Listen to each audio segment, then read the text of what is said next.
a gun attack at an illegal Israeli settlement in occupied East Jerusalem. Settler and army violence against Palestinians there and elsewhere in the West Bank have intensified under the far-right Israeli government. So how dangerous is the situation? This is Inside Story.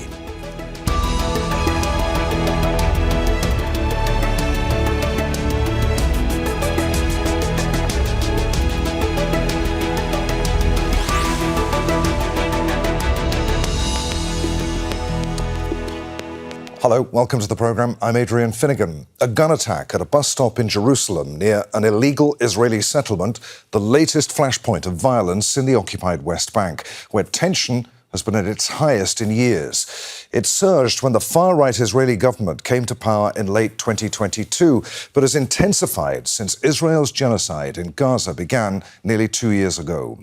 Army raids in the West Bank, demolitions and attacks, including killings by settlers, continue as if it's the norm. Aggressive plans for more illegal settlements and to force more Palestinians from their land have become a central policy of the Israeli government. All of this is illegal under international law, but continues with the support of the US as the world watches on. So how volatile and dangerous is the situation? Can any restraint be hoped for to reduce the chances of more violence? And what is daily life like for Palestinians living there under such conditions? We'll speak to our guests shortly, but first, a report from Joel Evans. Several people were killed when two gunmen opened fire at a bus stop in Ramot Junction, northwest of Jerusalem. Israeli authorities say they boarded the bus before opening fire, injuring at least 20 people. They were shot dead afterwards. All checkpoints into the occupied West Bank were closed, and the Israeli military began carrying out raids on Palestinian villages. Ramot is an illegal Israeli settlement built in the West Bank, which has been occupied by Israel since 1967. For decades, the number of Israeli settlements, illegal under international law, has been growing, built on land owned by Palestinians who've been forced out. Since Israel's far-right government came into power at the end of 2022, focus on new settlements and stealing Palestinian land has intensified. During Israel's genocide in Gaza, the number of settler attacks on Palestinians and illegal outposts in the occupied West Bank have rocketed.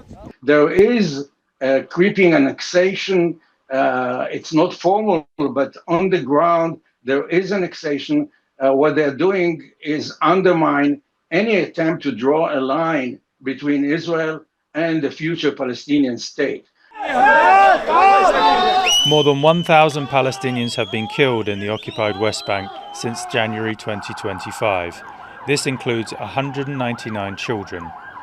Around 10,000 Palestinians have been injured, and as of September 1st, 2025, around 11,000 have been detained.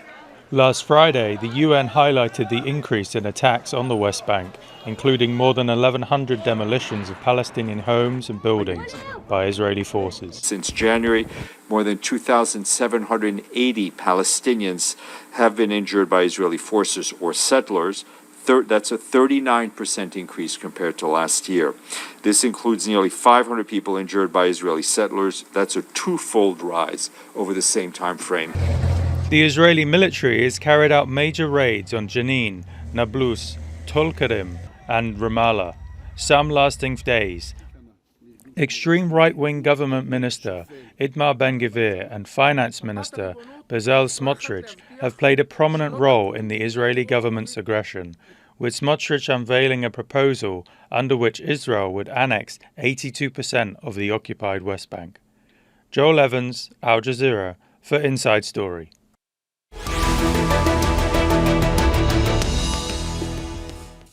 Let's bring in our guests from Ramallah. We're joined by Xavier Abu Eid, a political analyst and former advisor to the Palestinian Liberation Organization's negotiating team. From London, we're joined by Yossi Mekelberg, a senior consulting fellow at Chatham House and professor of international relations at the University of Roehampton. And from occupied East Jerusalem, we're joined by Milena Ansari, a Palestinian lawyer and researcher at Human Rights Watch. A warm welcome to you all. Milena, let's start with you. What's the mood there like right now in occupied East Jerusalem? A Palestinian journalist we were talking to earlier today at Al Jazeera told us that people on the occupied West Bank are bracing themselves to face collective punishment from Israel in retaliation for the Jerusalem attack. How valid are those fears? Yeah, first of all, thank you for having me. And it's really important to shed light on the situation in the West Bank and Jerusalem, not only following the morning attack today, but also in general, the past 2 years since Israel's military assault on Gaza. We've seen the West Bank and Jerusalem, the situation deteriorate, and Israel's repression of Palestinians, that's part of its crimes against humanity of apartheid and persecution, increase.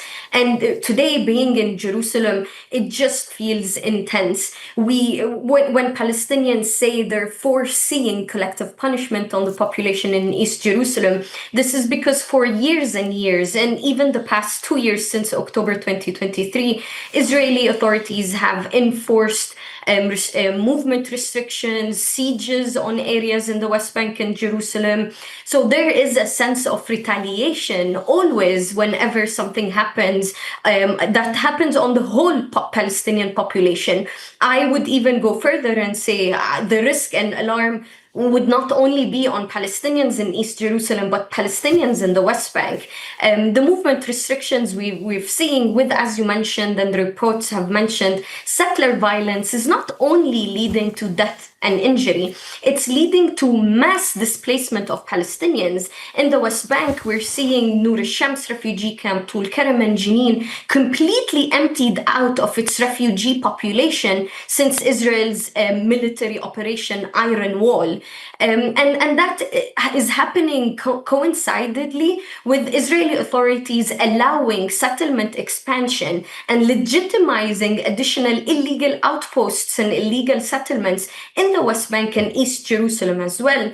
So when we fear for the West Bank, and we've been ringing the alarm, since the beginning of the hostilities in Gaza, the thing is, Israel is using all the rightful attention of the international community on the Gaza Strip in order to continue with its plans of displacement, expelling Palestinians from the West Bank and East Jerusalem, where they're getting rid of more Palestinians and acquiring more land from the Palestinians. More recently, the UN documented that more than 23,000 dunums of land owned by Palestinians has been retaken over by the Israeli military in the past 3 months alone in Qalqilia and Nablus.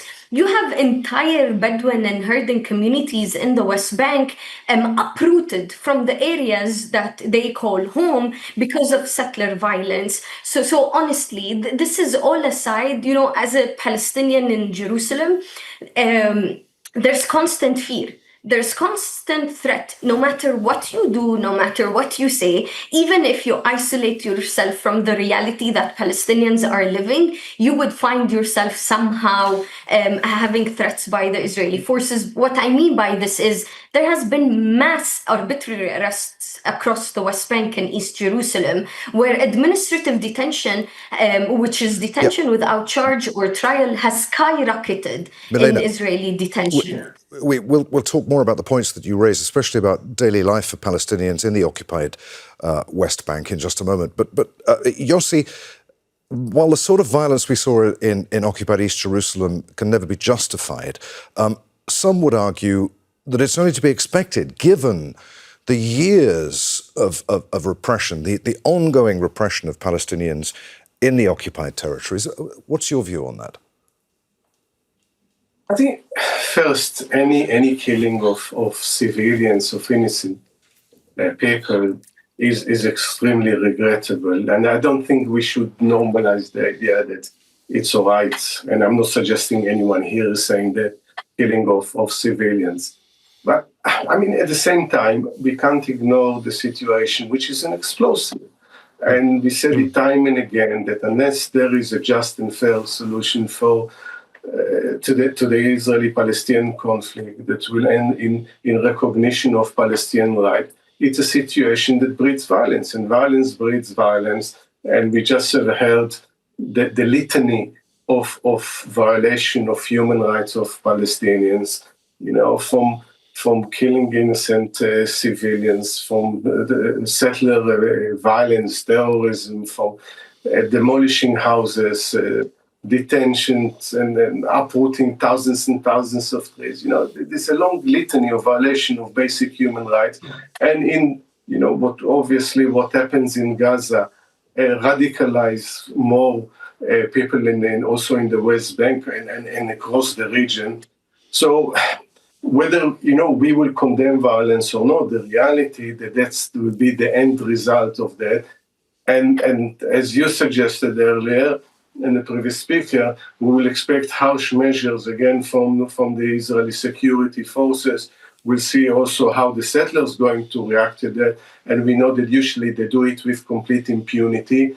So we'll get again into the position that there is more violence, and as a result of it, because of also the situation in Gaza, the Israeli security forces will use even worse and harsher measures.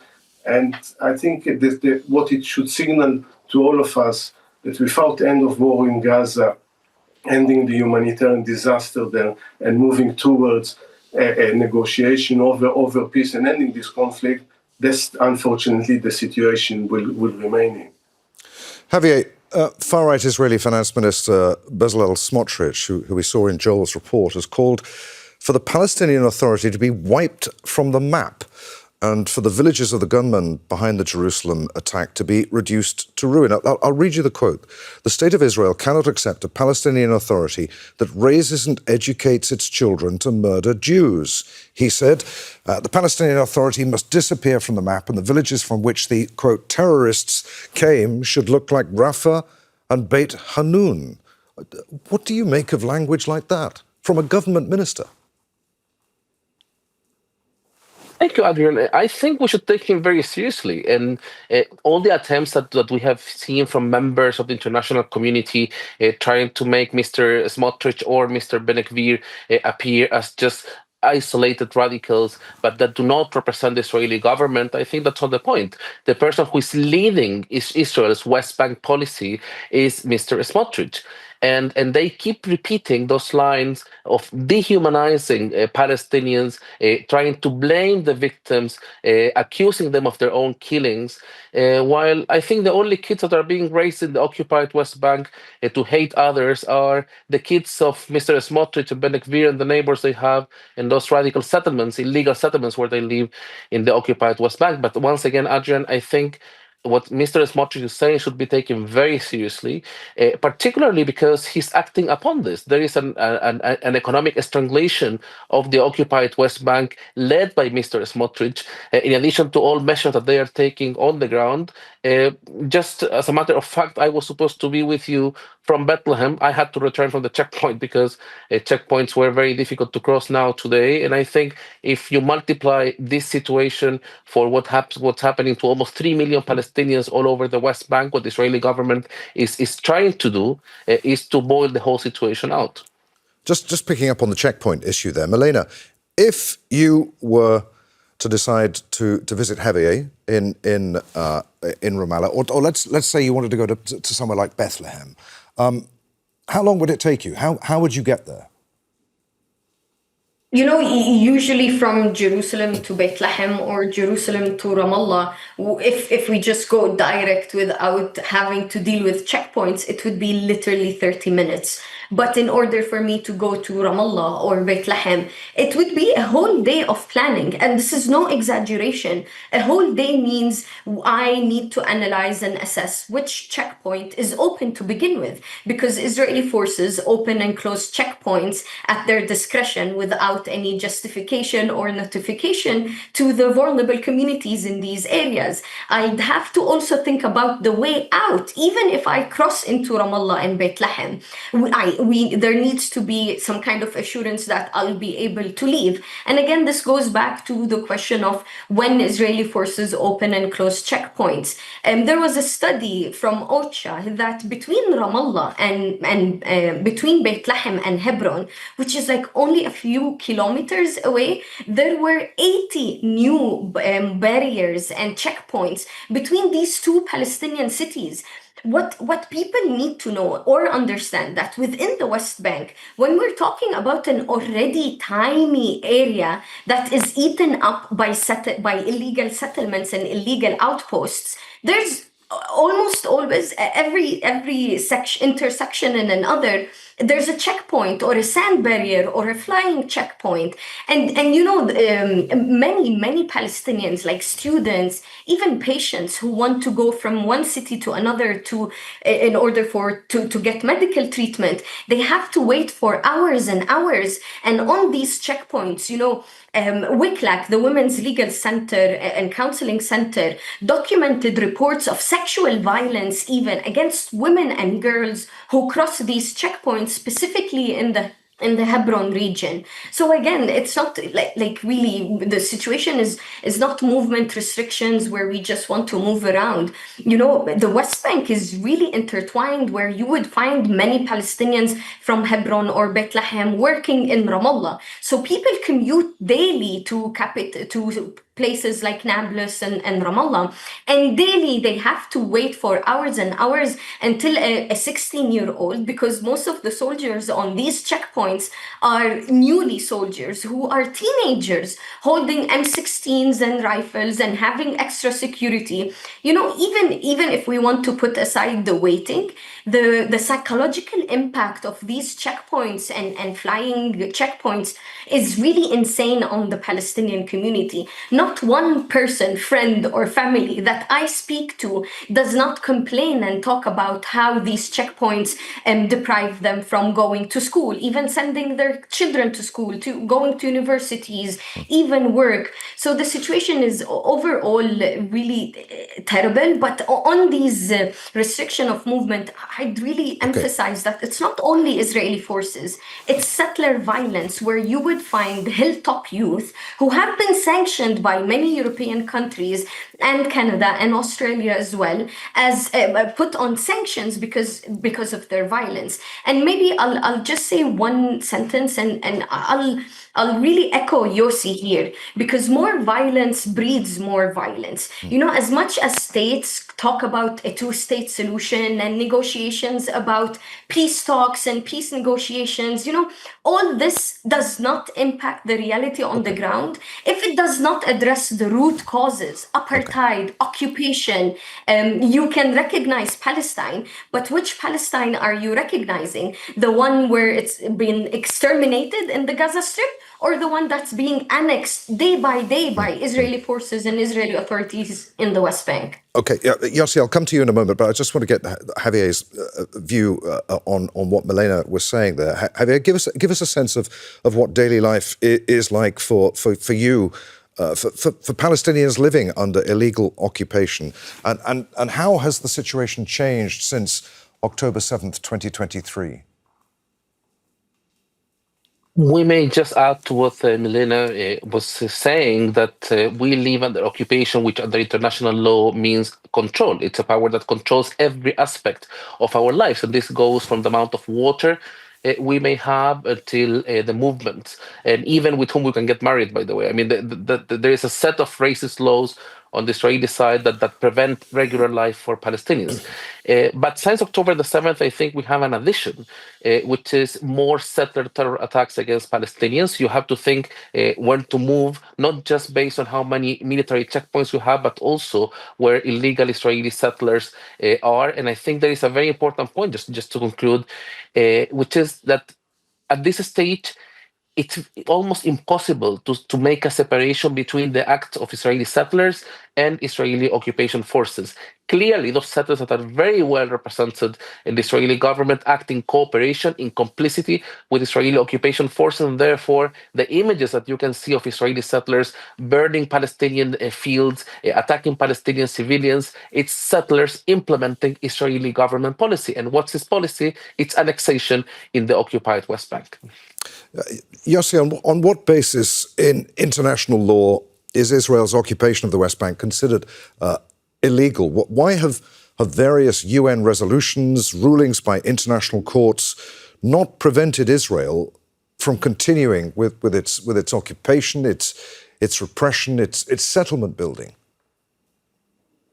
I mean, the ICJ was very clear. It says that in latest ruling that the occupation was illegal and Israel should end it as quickly as possible. And if the occupation is illegal, obviously the settlements, because it's movement of population into occupied territories. And this is the long and short of it, that this is an illegal occupation. It takes the land of other people. And as a result of it, all the settlement. The thing is, we are in a position that with building all these settlements that have now 500,000 people in the West Bank and another 200,000 in East Jerusalem, actually the Israeli government, since the 1970s, created a monster that they don't know how to deal with that. So even if it comes a government, and not this government, even comes to power government when next election that says, all right, we want two-state solution, we are genuinely want a two-state solution, they'll find it very difficult to deal with the settler, especially the kind of the violent settlers that will threaten a civil war. So this has to be diffused. Now, we also see that, and I completely agree with Milena, there are so many declarations and statements, and we'll see, and I'm fully support of recognition of Palestinian state, as we'll see in the UN General Assembly. But what is to follow? What are actually practical steps to translate it from recognition, which we did it for 160 countries, among them four permanent members of the Security Council, recognizing a Palestinian said, into translating something that ends the occupation. Instead of it, we'll see that Israel is announcing more settlements, a building in E1, which will cut completely East Jerusalem from the West Bank. And I think this actually shows the complete failure of the international community, of the UN, and the countries that support two-state solution, that are not prepared actually to follow this with the necessary policies. Milena, Israeli settlements then are illegal under international law. They violate the Fourth Geneva Convention, which prohibits an occupying power transferring its population to the area that it occupies. How does the international community's failure to hold Israel to account for violations of international law contribute to the sense of hopelessness and frustration among Palestinians? I mean, the recognition of a Palestinian state doesn't help them at all, does it? Totally. And this is something that Human Rights Watch tries to explain to many states and governments, that when you focus on recognition of a Palestinian statehood, you're really not addressing the root causes. And as you mentioned, impunity breeds further violence and abuses. We've heard Israeli ministers like Ben-Gvir and Smotrich from October 2023, but even before this, the minute the most right-wing racist Israeli government took power in January 2023, we've seen statements about increasing settlements, annexation of the West Bank, because countries and states did not explicitly stop Israel and eliminate this whole idea of more settlements, more annexations. We're seeing 2 years later, Israeli authorities implementing this completely, feeling no pressure from the international community. The silence from the international community is exactly why Israel feels entitled, and there's full-on impunity. Basically, states are giving Israel a green light to do whatever they want, as long as they keep saying and narrating a two-state solution and peace talks and peace negotiations. If I may, just a tiny example, the ICJ advisory opinion that Yossi spoke about and referenced specifically said that the settlements are illegal. And how the state of Israel should amend this is by evacuating all settlers from the West Bank and providing reparation and compensation to Palestinians in these areas that their homes and property was taken from them. So the ICJ and the UN, I'd like to say, I don't think they failed. The failure here is at the hands of states the politics, the double standards we're seeing.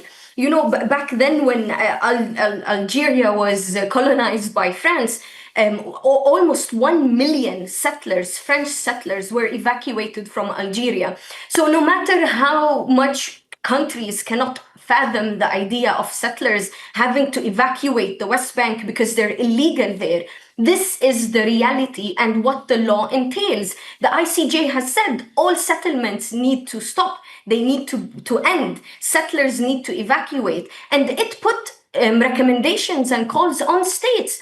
It told states not to recognize the illegal reality that the Israeli occupation has created in the occupied West Bank. And here we still see countries, and I will call them out, many European countries, even Britain, the UK, still up until now, trades with illegal settlements. They have settlement goods. So in a way, states are not doing their role. So how would Israel think that there's accountability on them? Milena, I'm sorry to cut you short there, but we're almost out of time. Javier, given all of what we've been discussing on the program, the repression, the arbitrary arrests, the restrictions on movement, the surveillance, the demolitions, the systematic confiscation of land for the construction of Israeli settlements, the genocide, the ongoing genocide in Gaza, how dangerous a moment is this? How much of a powder keg are the occupied territories at the moment?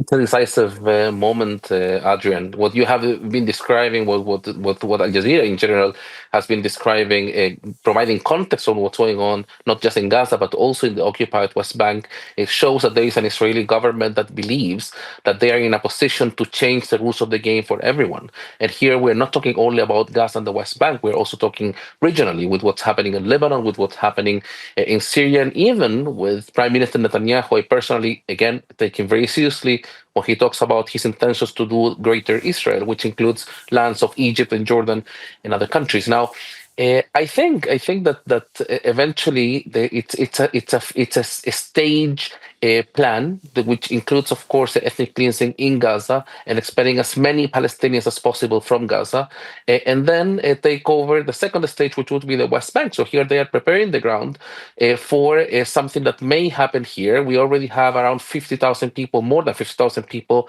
that are internally displaced in the occupied West Bank. We have over 50 villages that have been ethnically cleansed in the occupied West Bank since October 2023, and nothing is telling us that things are not going to change. Just last point, Adrian, we were marking just a couple of days ago 700 days of the Israeli genocide in Gaza, but we are also marking 220 days of the Israeli aggression against the refugee camps in the northern West Bank, which no one is saying that they are not going to expand also here in Ramallah and to the south in Bethlehem and Hebron. And of course, I cannot conclude without talking about the situation in Masafir Yatta in the south. So it's basically all over, but particularly, this is very important, particularly in areas that Israel wants to desperately annex as soon as possible. All right, we're going to have to end it. Many thanks indeed. Xavier Abu Eid, Yossi Mekelberg and Milena Ansari. Thanks for watching. You can see the programme again at any time by going to the website at aljazeera.com. For further discussion on this subject, join us at our Facebook page. You'll find that at facebook.com/AJ Inside Story. And of course, you can join the conversation on X. Our handle there is at AJ Inside Story. From me, Adrian Finighan, and the team here in Doha. We'll see you again. Bye for now.